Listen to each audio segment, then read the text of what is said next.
21শে মে আসন্ন ২৫০০ উপজেলা পরিষদ নির্বাচনের চেয়ারম্যান পদপ্রার্থী ২৫০০ উপজেলা পরিষদের সাবেক সফল চেয়ারম্যান আলহাজ শাহজালাল মিয়ার উদ্যোগে মঙ্গলবার বিকেলে ২৫০০-এর বিভিন্ন এলাকায় দোয়াত কলম মার্কায় ভোট চেয়ে গণসংযোগ করা হয়েছে।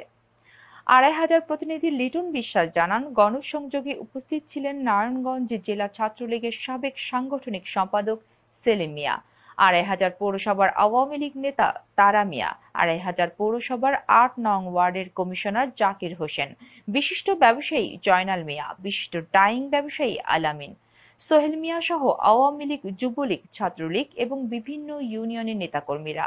গণসংযোগটি ২৫০০ উপজেলার বিভিন্ন এলাকায় প্রদক্ষিণ করে সংক্ষিপ্ত বক্তব্যের মধ্য দিয়ে শেষ হয়।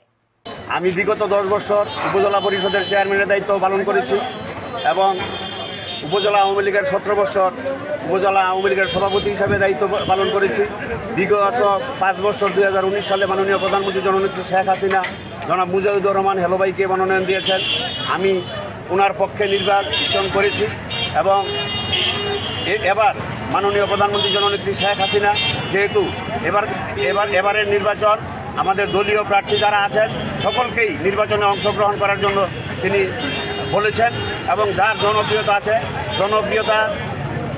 জনপ্রিয়তার শীর্ষে যারা আছেন তারা জনপ্রিয় হিসাবে নির্বাচিত হবেন, সেটি মাননীয় প্রধানমন্ত্রীর প্রত্যাশা। এবং আমাদের এই এলাকার জনগণ বিগত ৫ বছর যেহেতু আমি উপজেলা পরিষদের চেয়ারম্যান হিসাবে দায়িত্ব পালন করতে পারি নাই, এবারও আমাকে সর্বস্তরের জনগণ দলমত নির্বিশেষে সকলেই আমাকে উৎসাহ দিয়ে যাচ্ছেন আমি যেন নির্বাচনের শেষ পর্যন্ত থাকি এবং তারা আমাকে বিপুল ভোটের মাধ্যমে আমার দোয়াত কলম মার্কায় ভোট দিবেন। ২১ তারিখ সারাদিন ভোট দিবেন মানুষ এবং যার ভোট সে দিবেন, যাকে খুশি তাকে দিবেন এবং সারাদিন আমার দোয়াত কলম মার্কায় ভোট দিবেন বলে আমি আশা রাখি।